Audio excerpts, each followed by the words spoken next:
What I wanna be Ryan the Great. And today we are reacting to the Eagles win over the Pittsburgh Steelers, baby. Let's go. That's 7-0, baby. Where is everybody at? Where are my birds haters at, baby? We came out the bye and we came out swinging, baby. Now we still have Houston on Thursday. We got Washington, and then we go to Green Bay, Tennessee, New York, Dallas. So then we got 4 weeks that we got to challenge in the next 2 weeks. I don't know what I just said, but you understand what I'm saying. So we're gonna be breaking down the game. Yeah, we're gonna be doing all that, talking about the Eagles, a little bit about the Steelers. And before we get right into that, guys, I'm going to tell you to subscribe with your post notifications on. Go subscribe to my Brother Living Great vlogs. Also, make sure you follow me on Twitch at Ryan the Great Podcast. And also, before we start, I know I said I wasn't going to do any content at the game. I kind of had to, though.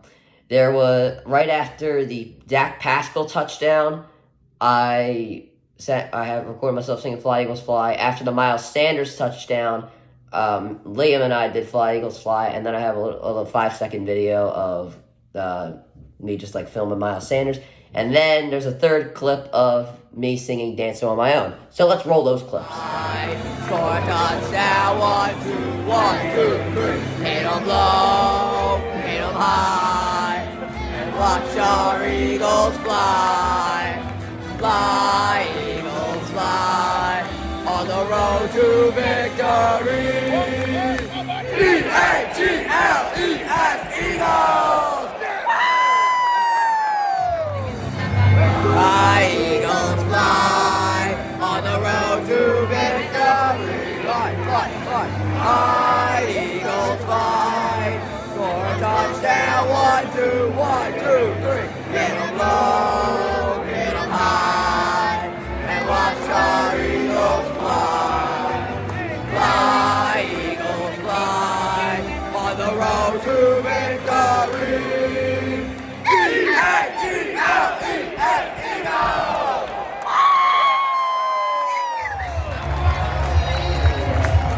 You see me,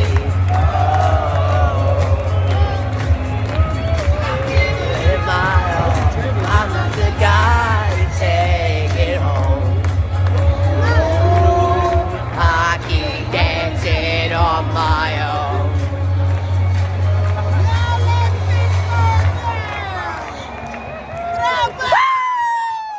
Go Birds! That was a great game. I really had a lot of fun at that game. But we're going to break down this game right now. So, starting off, obviously, with the Eagles. The Eagles, with Jalen Hurts, this might have been his best game aside from the Vikings. 68% of his passes were completed, and 285 yards passing, 4 passing touchdowns. You would think 4 rushing touchdowns. Not 1, not 2, not 3, but 4 passing touchdowns. So the theory that he cannot throw is just now dead. All you Jalen Hurts haters can fly away, bye-bye. Jalen Hurts can throw the ball. 4 passing touchdowns, 285 yards, 68% of his passes. This is his second best game of the year aside of the Vikings game. But he really didn't do anything special. He didn't really break any ankles. He really didn't have to extend plays. He was getting the ball off quicker, at least I think so. But that's okay because Tom Brady, he doesn't do anything fancy. He just gets the ball off and is accurate, and he's got 7 Super Bowls. So it's perfectly fine that he didn't have to do anything fancy. Sanders really didn't get going until the second half.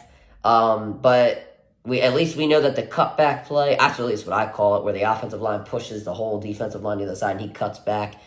That is just absolutely beautiful. There is just nothing that is able to stop that. I think he still had 78 yards rushing, though, and a touchdown run. So he still played pretty good. The Batmen dominated. Really, only one of the Batmen dominated because Watkins, he only had like 1 target. He didn't have a catch. Devontae, I don't know. He dropped 2 passes, and he only had 5 catches for 23 yards. I'm glad that they really got him involved, but it's a shame that he really didn't get much, plays that were explosive, if that's what I say. Swole Batman, a.k.a. A.J. Brown, 6 catches for 156 yards and 3 touchdowns. He's probably the most unstoppable receiver in the NFL, maybe minus Tyreek Hill and Stephon Diggs. But other than that, I really don't know any receiver that is completely unstoppable like him. I'm talking about, like, unstoppable. I mean, he can run you out. He can, like, not run you out, but he can, like, outrun you. He can use his power to catch the ball. And he runs his routes beautifully. I remember he had one drop pass, and oh my God, the crowd and I went nuts when we saw that they put him in a one-on-one coverage. I was like, oh, you got to go to him. You got to go to him. He's one-on-one. And he dropped it, and I was like, no, that would have been another 20 yards or maybe even a touchdown. But yeah, he was absolutely incredible. And I remember a few minutes ago, I was just sitting here writing the notes down, and I'm saying, I don't think I wrote enough about A.J. Brown because he's just that good.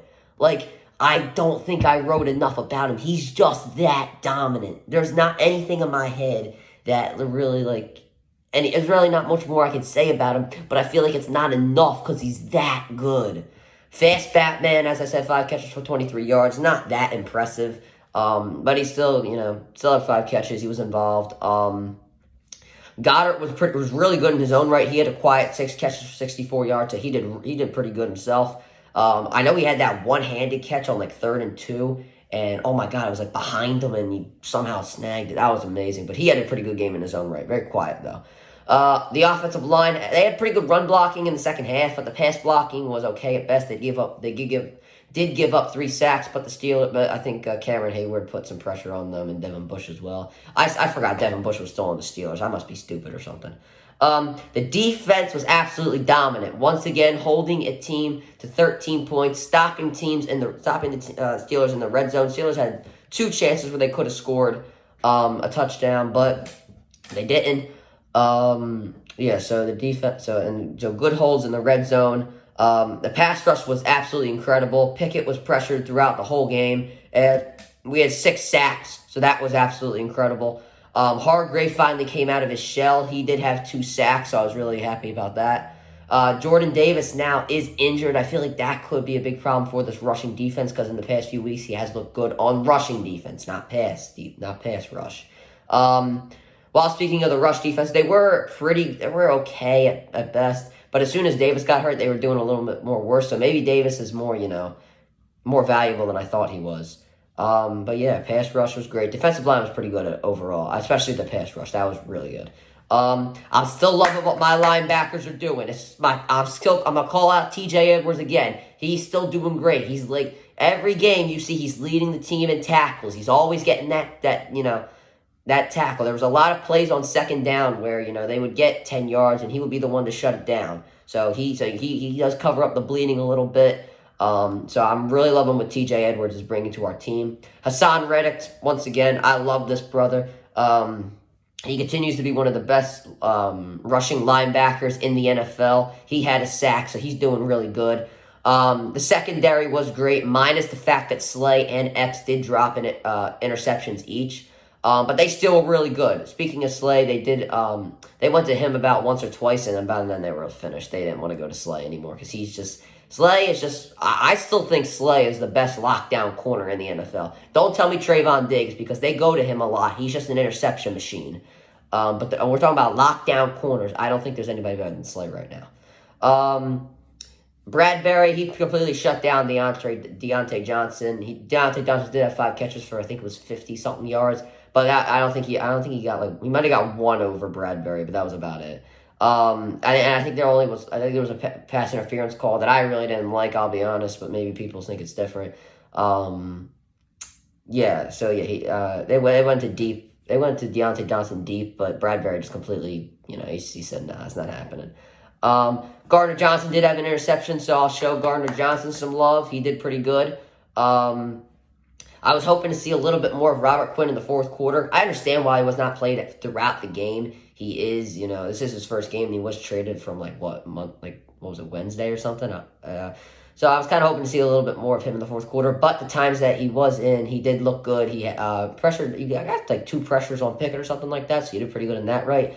But the bottom line of the Eagles right now, you came out of the bye swinging, and you knocked down another team. You now have a short week, so let's get this win against Houston. I definitely think the Eagles will get the win against Houston. Then 2 weeks later, we start to get to the hard part of the schedule. As I said, I think it's Green Bay, Tennessee, New York, and then the Cowboys. So we got the hard part of the schedule coming up soon, and that's where you showed the NFL that you really are the most legit team in the NFL. We're 7-0 right now, so we can definitely be 9-0 by the time we get to Green Bay. I definitely think we definitely have a great chance to beat Green Bay. They haven't looked as good. I definitely think we got a great chance against Tennessee. I really think we're on another level against the Giants. But hey, maybe I'm wrong. Maybe the Giants are just that good. And the Cowboys, we've beaten the Cowboys, and it's on Christmas Eve. Do not ruin my Christmas, Eagles. For the love of God, do not ruin my Christmas. The Steelers, I really don't have much to say about them. Pickett looked all right at best. I think he threw the ball like 39 times, and it was like, I don't know why. I mean, I really don't know why, because Harris, he only had 8 carries. Najee Harris, in case, because nobody watches the Steelers. Harris only had 8 carries, and he was averaging 4 yards a carry. I feel like they should have given him the ball a little bit more, but hey, I'm not complaining. Receivers, the only thing they really did was when they were involved in trickery. They couldn't beat Slay or Bradbury whatsoever, so they had to get most of their catches in the slot. That's why their stats look decent at best. Defense had no answer for A.J. Brown. It really didn't matter what coverage they put on him. He just ate them alive. I mean, it was just too easy. Oh, goodness. Once again, I'm just not saying enough about A.J. Brown. I love him. He's my favorite player. Other than Hurts, he's probably my favorite player on the Eagles right now. I just feel like I could do something more for us to appreciate him. Something about him. There's just something about him that I just see that I just haven't seen in somebody else. I don't know. I have that every once in a while. I have the same thing with Luka Doncic. Something I see, and I just don't know, and I don't know how to appreciate them. I'll figure it out. All right, guys, that's going to do it for this video. Make sure you subscribe with your post notifications on. Go subscribe to my brother, Ryan the Great Blogs. Also, make sure you follow me on Twitch at Ryan the Great Podcast. And as always, Ryan the Great out. Peace.